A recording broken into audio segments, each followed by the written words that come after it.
أعوذ بالله السميع العليم من الشيطان الرجيم. بسم الله الرحمن الرحيم.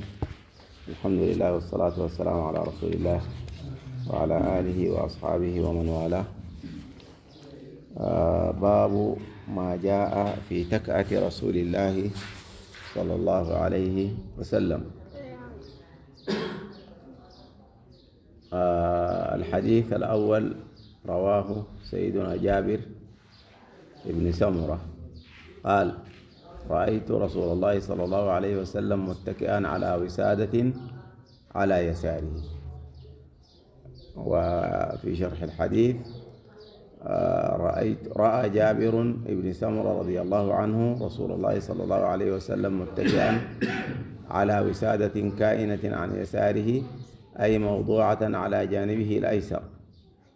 وذهب الخطابي إلى أن العامة تفهم من الاتكاء أنه الميل إلى أحد الشقين والاعتماد عليه، فيكون الاتكاء جائزا على الوسادة يمينا ويسارا.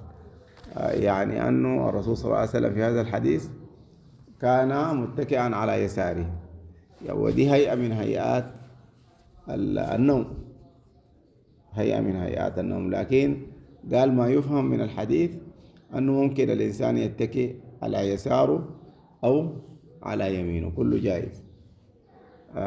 لكن بعض العلماء قسموا مسألة الاتكاء دي على أقسام، فقالوا الإنسان قال النوم على اليمين قالوا هو نوم المؤمنين على اليمين. الرسول صلى الله عليه وسلم كان إذا أراد أن ينام نام على يمينه، ولذلك يعني شرع وسنة وندب للمسلم إذا أراد أن ينام على شقه الأيمن. والنوم على اليسار يعني قالوا ده نوم الناس الأغنياء، الناس اللي بينوموا على يسارهم بطبيعة الحال، لأنه قالوا النوم على اليسار بيساعد الإنسان الشبعان.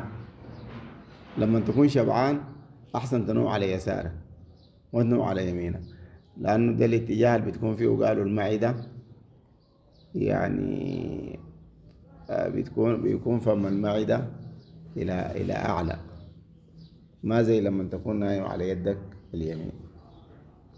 بالنسبة للنوم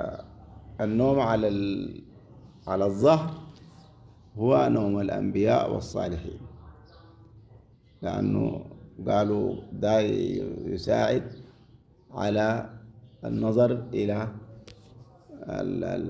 النجوم والأفلاك والسماوات والتفكر في ذلك. الحديث الذي بعده رواه عبد الرحمن ابن أبي بكرة عن أبيه قال: قال رسول الله صلى الله عليه وسلم: ألا أحدثكم بأكبر الكبائر؟ قالوا: بلى يا رسول الله. قال: الإشراك بالله وعقوق الوالدين. وجلس. قال: وجلس رسول الله صلى الله عليه وسلم وكان متكئا. وقال: وشهادة الزور أو قول الزور. قال: فما زال رسول الله صلى الله عليه وسلم يقولها حتى قلنا ليته سكت.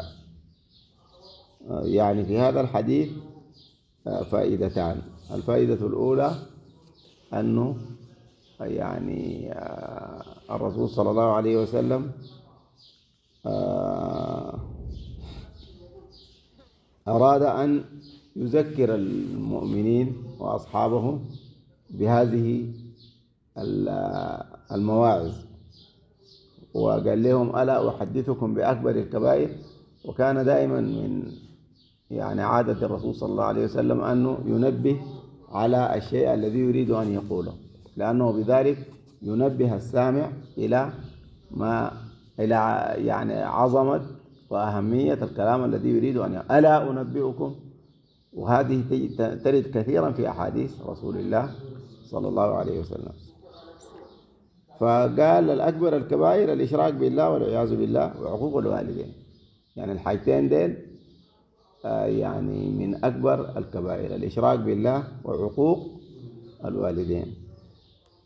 وفي واحدة ثالثة ما قال لهم، لأنه كان متكئ فقام جلس.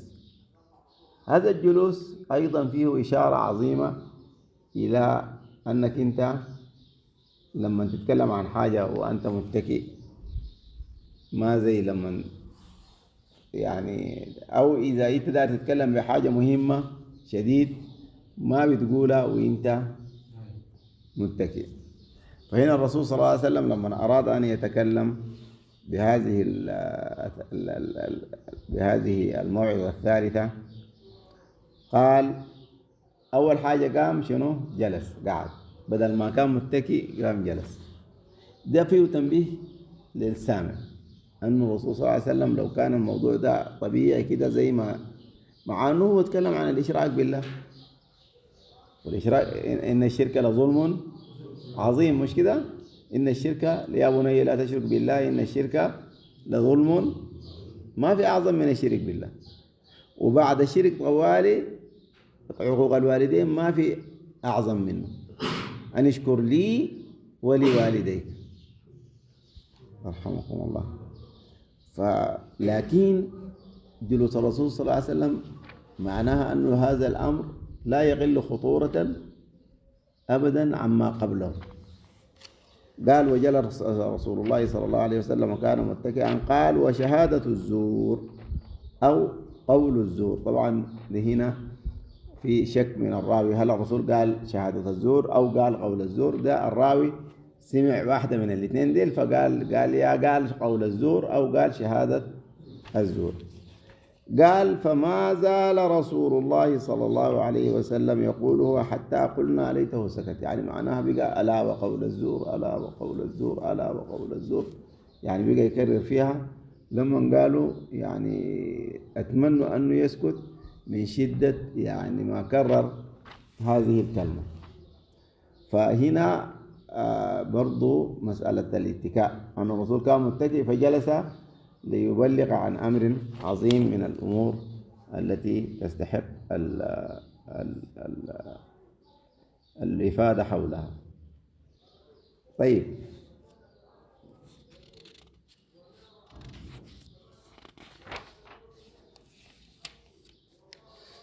في الحديث الذي بعده قال رسول الله صلى الله عليه وسلم أما أنا فلا آكل متكئا. أما أنا فلا آكل متكئا. لعل هذا جزء من حديث، يعني أن الرسول صلى الله عليه وسلم كان في جمع من الصحابة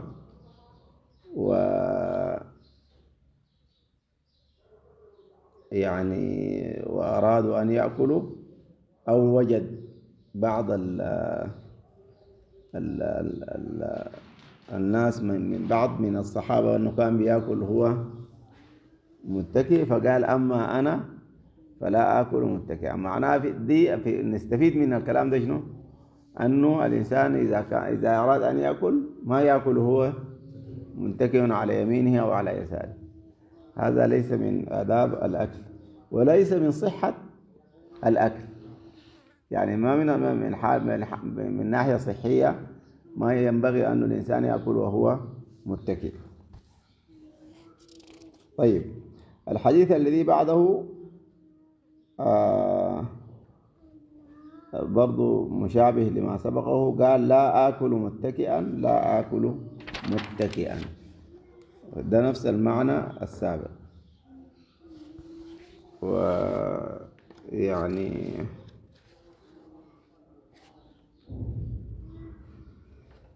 نقيف هنا إن شاء الله فيما جاء في اتكاء رسول الله. وطبعا في تشابه في عناوين البابين. الباب اللي قريناه ده تكأت رسول الله، وهنا اتكاء رسول الله. فالتكأة طبعا مقصود بها النوم على الجانب. أما الاتكاء فهنا مقصود به الشخص العاجز، لما يكون زول داير يمشي وما قادر يمشي إلا شنو يكون منتكل على شنو على شخص آخر. هذا ما سنقرأه غدا إن شاء الله إذا ربنا أحيانا. نسأل الله أن يوفقنا وإياكم.